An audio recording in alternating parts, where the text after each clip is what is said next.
kuenda dzoka zvakare nedzimwe nyaya dziri kutenderera. Kune nhau yemurume wabatwa.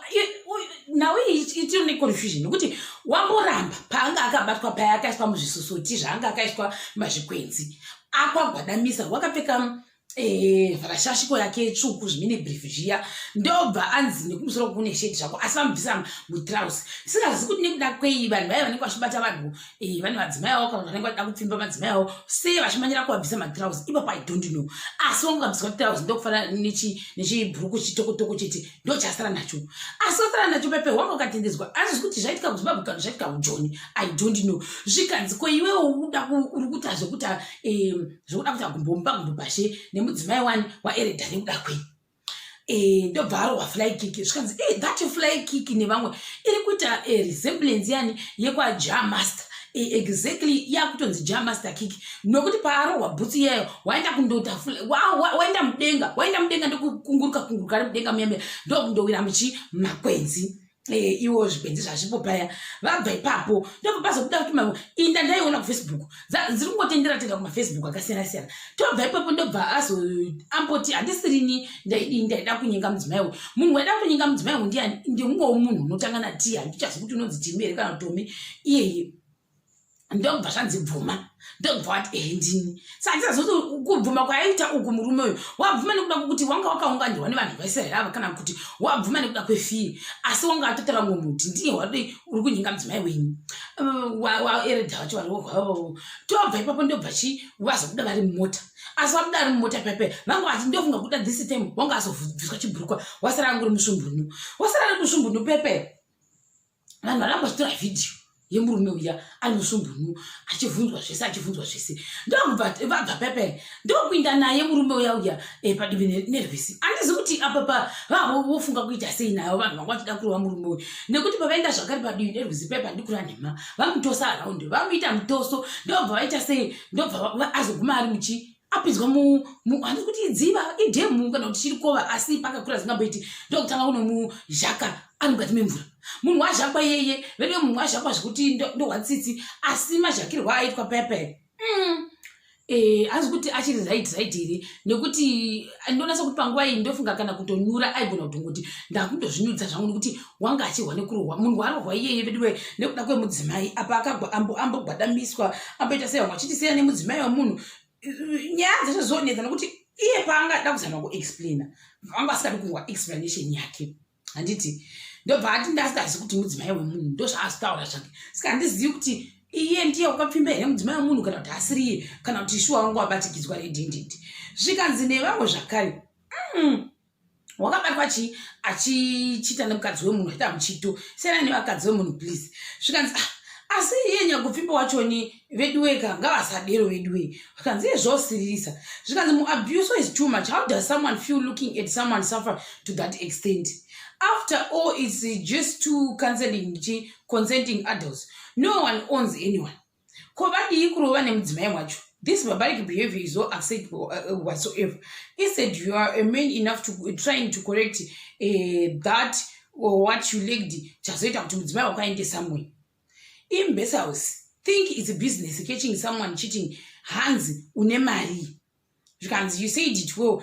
Dai ashaikira ipapo vaizozvikwanisa kuzozvimirira here. Ingozi kai itori ngozi munotozvidemba kuti azomuroverei munhu wacho iyeye. Zvikanzi I do hope you say the same when mudzimai wako akabatwa because zvinhu zvinogwadza. Ndo vamwe watanzi ukabatirwa mudzimai wako aita sezvizvo zvombagwadza. Why should you also keep your wise words newewo? Zvikanzi apa mukadzi wacho anenge achitoda zvake wokutopfirwa kwacho because kumba kwacho pamwe hakusibo.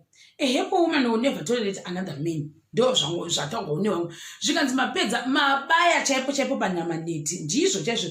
Zvikanzi even if you take it from a woman's point of view, it won't make the wrong a right. Cheating is a choice you make. No one forces you. Physically and spiritually is wrong. Zvikanzi but it didn't say she was tolerating it. Nevamwe ndokuti mukiko uyo wakafana newaJa Master.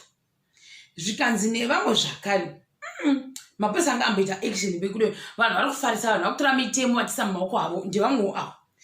he was baptized at the end kurava kuti iwo anodhanzi paakazondeswa mudzamuyome wakatodonyikwa mujorodhani kuti ange achirorwa zvivi zvake zvese zvichina nemvura zosarira imomo paanobuda mujorodhani muyamya unobuda asingachafunge zvekuita muchito nemudzimai umwe munhu I don't know. Zvikanzi neamwe to wash the sins away here zvikanzi mazha iyo yakaoma nevamwewo zvakare zvikanzi is the red handisi for me zvikanzi briefing handi veduwe nekuda kwei vadero umwe munhu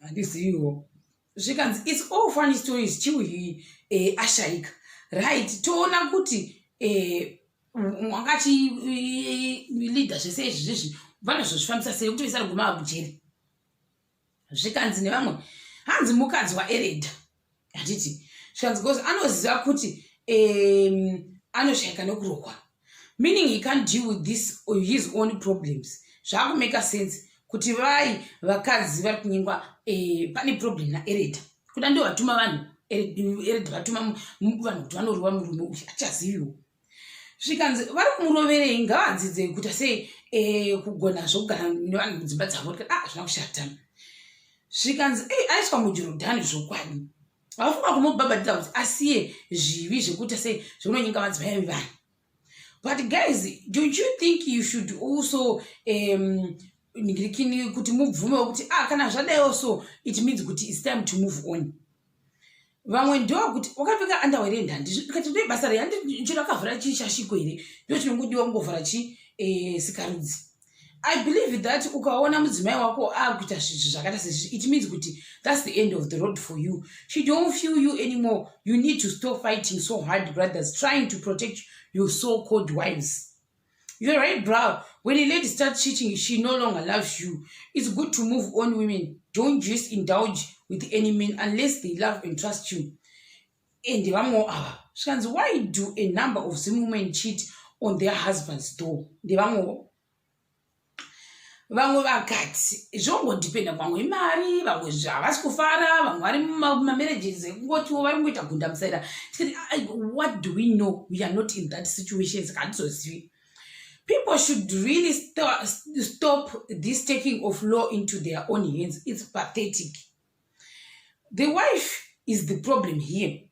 Zvakaramba zvichidai achazvadzirwa nema mumwe munhu uchaguma aurawa nekuda kwokuti vanhu vakungorova ende kana mumwe munhu waguma aurawa mumwe wanhu achaguma agumachi vaenda mujeri kundokufira nyaya isiri yako ipapo nyaya yanga yaEredha ringe wakagara kumboko iwe utori kuita zvokuti umwe achitorwa munhu kana aziviwo iyo ndo vandoziva zvavari kuita zvikanzi nevamwe zvakare pari crucial vedwe stop zvekuita sei zvekuita kumbomba zvine vadzimai vevanhu vakazi vevanhu siyanai navo vana boys ndo vazhinji vakataura seizvizvi anga akawandisa zvavo makoments achona anganyanya kutaura panhau iyoyi vamwe vakati boys rovai vanhu vedu vatikura nhema unorwa seunotsva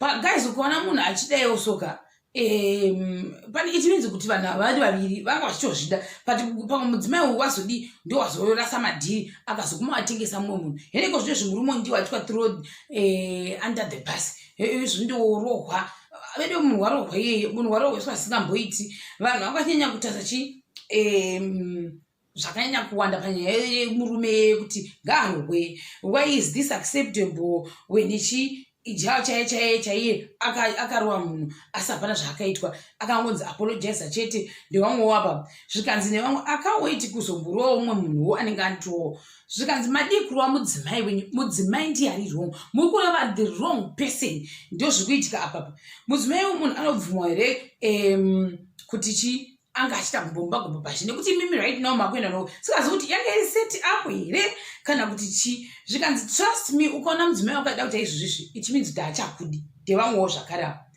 zvikanzi asisungisi here izvi. I don't think at any point it's okay to beat another human being like this, especially for infidelity, because your partner actually took it upon themselves to be involved.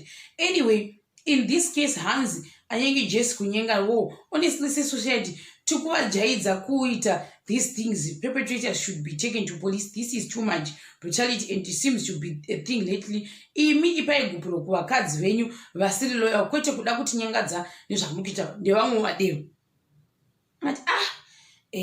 Vamwe vakati ukaona murume oti akabata mudzimai akaita zvechizvo kumba mumabhumbu pashi ondorova murume wacho iyeye ndiye ane problem. Zvikanzi but waivarova murume chete vaifanira kundorovawo nemudzimai wacho. Vanhu vazhinji havana kuzvifarira ndo maonero angu andazviita kuti vamwe vakati pamwe mudzimai wenyu ndiye anga achitozvida nekuti hatitoziva kuti ndiye andochiva uyu here aita izvozvo zvitaita zvemase kuti ndiye anga achizvifarira kana kudi hatizivi. Kana kutiziva kuti vakazowana nhamba dzaivo kuti nekuti hatidi kura nhema kana vachinzi murume wainyenga mudzimai wani waEredha nhamba vakadziwana kupi? Baba hatizivi. Saka itimidzi kuti mudzimai wati waitozvidawo asi pamwe nhau yekutiwo Eredha kuda ndiwo vanoda mudzimai wavo usingamboiti zvokuti vangoona uyu ari wrong uyu mudzimai wavo asi wrong. Saka handizoziva kuti zvofamba sei mukati mevanhu vari muwanano dzavo. Zvinonetsa tingada kuita maconclusions asi tingazivi kuti zvonetsera kusvika palevel ipi uyezve vatumwa uchatisi kuti vatumwa naEredha here kana kuti chichaitika pakuti vatumwa naiyeye hatizivi kana kutotizive kuti iye wacho nekuti wangambozviramba hachazivi kuti wanga achiroverwa mhosva dziri dzake here kana kuti shamwari yake chaiyo yaitoda mudzimai waEredha waya kuda ndiye amutengesa zvake pamwe anga auda kumutsiura hachatoziviwo. Asi ndo zvanga zvichiitika izvezvo mumavhidhiyo anga achitenderera nhasi kumafacebook streets kunyanyanya nekumaavhenues ari kutendera zvakare mavhidhiyo akaita sakada chirega ingotiwo geto sunyungu nechi vangu vachirohwa ndikoti all the best kuna Eredha wacho nemudzimai wavo zvakare chakubatai zvakare pachikamu chinotevera.